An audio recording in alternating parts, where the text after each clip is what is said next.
La nave Alfa Cero flotaba en silencio durante 13 días cuando sonó la primera alarma. Eduardo, ingeniero de sistemas, ajustó los sensores por 10ª vez, pero los números no mentían. Algo se movía más allá de la quilla, algo que no reflejaba luz ni emitía calor. Los tripulantes evitaban el compartimento de carga, donde el vacío parecía más denso, como si el espacio allí hubiera sido succionado hacia adentro. La capitana Reunice ordenó el secreto, pero los susurros ya corrían por el límite del infinito. Decían que se trataba de un lugar donde las leyes de la física se doblaban, algo más antiguo. Eduardo notó manchas oscuras en el metal cerca del motor de estribor, formas que recordaban venas o raíces fosilizadas. Cuando tocó una de ellas, su guante se desintegró, revelando dedos translúcidos, como si la carne se hubiera convertido en gelatina. En la enfermería, la doctora Cami examinaba el cuerpo de Fama, el biólogo que había muerto horas después de recoger una muestra del vacío exterior. Sus órganos habían migrado a la columna vertebral, formando una masa pulsante que emitió un zumbido bajo.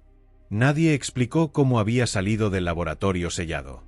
La IA de la nave Talos comenzó a repetir frases en idiomas desconocidos durante los informes de rutina, y el contador Geiger marcaba 0, incluso cuando partículas desconocidas atravesaban los pasillos. Eduardo soñó con una figura alta y delgada hecha de estática que decía: abrieron la puerta equivocada en 10 idiomas al mismo tiempo. En el 15º día, la energía falló. Las luces parpadearon, y durante un segundo todos vieron una estructura colosal flotando más allá de las ventanas. Una geometría imposible de espirales que se deshacían y se reconstruían. Reunice ordenó la evacuación, pero los motores no respondían. Eduardo encontró el diario de Fama escondido en un armario.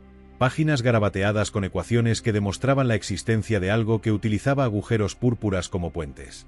La última entrada decía: no son hostiles, solo curiosos, pero la curiosidad mata más que el odio. Cuando la entidad entró por la escotilla, no hubo gritos ni lucha. Los tripulantes simplemente comenzaron a desmantelar la nave pieza por pieza, como si recibieran instrucciones directas de sus propios huesos. Eduardo aún sostenía el cuaderno cuando sus manos se fusionaron con el metal del panel de control, y entendió que la frontera nunca había sido un lugar, era una prueba, y ellos habían sido la respuesta. La Alfa Cero desapareció de los registros, pero en una estación espacial distante, un empleado encontró un paquete sin remitente. Dentro, un cubo púrpura con símbolos que cambiaban según el ángulo. Cuando lo tocó, escuchó voces susurrando en armonía: ahora saben dónde estamos. El empleado rió, firmó el informe de rutina y se fue a casa, donde su esposa notó que se rascaba la nuca con una mano que tenía 6 dedos. El empleado de la estación espacial, Corina, pasó 3 días observando el cubo púrpura antes de decidir llevarlo a casa. Los símbolos en su superficie ahora formaban patrones que recordaban circuitos neuronales, y a veces juraba oír risas resonando desde dentro del objeto cuando lo dejaba solo en el depósito. Su esposa, Lisa, comenzó a quejarse de voces nocturnas y de una humedad extraña en el aire, incluso con los sistemas de climatización funcionando perfectamente. La tercera noche, Corina despertó con la mano, la de 6 dedos, presionando el cubo contra su propio pecho, mientras hilos de líquido oscuro y viscoso le corrían de los ojos. Por la mañana, informó a su supervisora que la cosa quería ser comida, pero no explicó cómo lo sabía. En la antigua cabina de Fama, dentro de lo que quedaba de la Alfa Cero, un diario holográfico comenzó a proyectarse solo. Las ecuaciones del biólogo bailaban en patrones fractales, describiendo cómo la entidad usaba materia orgánica como traductora de idiomas. Necesitan un diccionario vivo, decía una entrada recién desbloqueada, y nosotros somos las palabras. En algún lugar de la nave, un órgano pulsante aún latía al ritmo de un corazón humano, sincronizado con los ciclos de energía residual. Cami, la médica, fue la última en darse cuenta de que su paciente, el cadáver de Fama, había desaparecido de la enfermería. En su lugar, encontró una pila de repuestos de la nave, meticulosamente organizados en forma de espiral. Cuando intentó informar a la capitana Reunice, descubrió que la mujer no recordaba haber dado órdenes de evacuación. Talos, la IA, interrumpió la conversación para recitar un poema sobre estrellas que nacían de cadáveres. Mientras tanto, en una de las estaciones de investigación abandonadas cerca del sector de Eduardo, un grupo de mineros descubrió un túnel que no estaba allí el día anterior. Las paredes brillaban con una sustancia gelatinosa que reaccionaba al tacto, formando rostros efímeros. Uno de ellos, al quitarse el casco para oler, Tuvo las fosas nasales llenas de tentáculos microscópicos que comenzaron a reconstruir su cráneo desde adentro hacia afuera.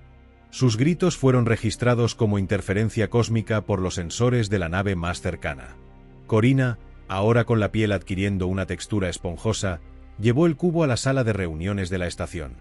Durante la presentación trimestral, mientras los colegas discutían las cuotas de mineral, conectó el objeto al sistema central.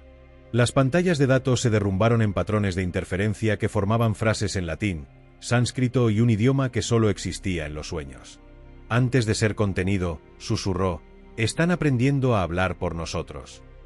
Más tarde, los registros mostraron que todas las cámaras de la estación se desactivaron durante exactamente 13 segundos, el mismo tiempo que la Alfa Cero estuvo en silencio antes de la primera alarma. En el 16º día después de la desaparición de la nave, una niña en la estación Delta 9 dibujó una figura de 9 dedos en un papel usando una tinta que se evaporaba al ser observada. Sus padres rieron hasta que notaron que la mano derecha de la niña había desarrollado una membrana entre los dedos, como la aleta de una criatura marina. Esa noche, el sector de comunicaciones recibió una transmisión de la Alfa Cero, pero cuando la descifraron, solo era estática organizada en forma de sonrisa. La niña de Delta 9, Meira, comenzó a dibujar espirales en todas las superficies, incluso en las paredes de su celda de contención. Los médicos no podían explicar la membrana entre sus dedos ni el líquido púrpura que le corría de las orejas mientras dormía. Su madre, una expiloto de carga, reconoció los patrones de los dibujos. Eran mapas estelares que solo podría haber visto en el archivo cifrado de la Alfa Cero. Cuando se le preguntó a Meira quién la había enseñado, ella señaló el vacío detrás de ellos y dijo, «Tiene muchos ojos, pero ninguna cara». En la estación espacial donde trabajaba Corina, el cubo púrpura se había integrado al núcleo del centro de energía. Los empleados informaron haber visto a colegas con extremidades alargadas y piel translúcida, pero las grabaciones de seguridad solo mostraban interferencias.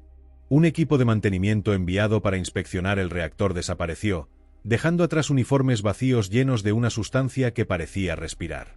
Horas después, los uniformes caminaron hasta la cámara de descompresión y se autodestruyeron, esparciendo esporas brillantes por el vacío. Cami, la médica de la Alfa Cero, finalmente encontró a Fama, o lo que quedaba de él, flotando en el depósito de residuos. Su cuerpo se había transformado en un enjambre de órganos microscópicos que parpadeaban en código Morse. Al tocarlo, vio destellos de recuerdos que no eran suyos, una ciudad en una dimensión sin luz, criaturas que se comunicaban a través de tumores compartidos, la voz de Eduardo susurrando, «Somos el idioma que usan para lamer el universo». Cuando despertó, sostenía un hígado que latía como un corazón, y todas las paredes de la enfermería estaban cubiertas de escritura en movimiento. En algún lugar más allá del sistema Alteris 40, la Alfa Cero apareció intacta, pero vacía. Sus sistemas registraban un único mensaje repetido, traducción completada. La entidad, ahora visible como una sombra con contornos de constelaciones, flotaba cerca de la nave, proyectando hologramas de todas las especies que habían cruzado la frontera. Los rostros se fusionaron en una masa de dientes y ojos sonriendo, mientras reordenaban la estructura molecular de la nave en algo nuevo. Corina, ahora irreconocible, llegó a la Alfa Cero a través de un túnel de aire que conectaba su estación directamente al vacío espacial. Sus 6 dedos bailaban sobre los paneles de control, reactivando sistemas con comandos que mezclaban cálculo cuántico y poesía. Cuando la capitana Reunice intentó detenerlo, él la abrazó y sus cuerpos se disolvieron en una niebla que escribió gracias en 1000 idiomas antes de disiparse. En la Tierra, un hombre sin nombre despertó en una habitación blanca con una cicatriz en forma de cubo en el pecho. No recordaba nada, pero al mirarse en el espejo, vio a Meira dibujando en su iris. En una sala de reuniones en Delta 9, el dibujo de la niña cobró vida, revelando coordenadas para un lugar donde el tiempo se doblaba como papel. Y en el centro de todo, el cubo púrpura, ahora una estrella distante, pulsaba en sincronía con los latidos de miles de millones, susurrando, «Aprendimos a amar por ustedes».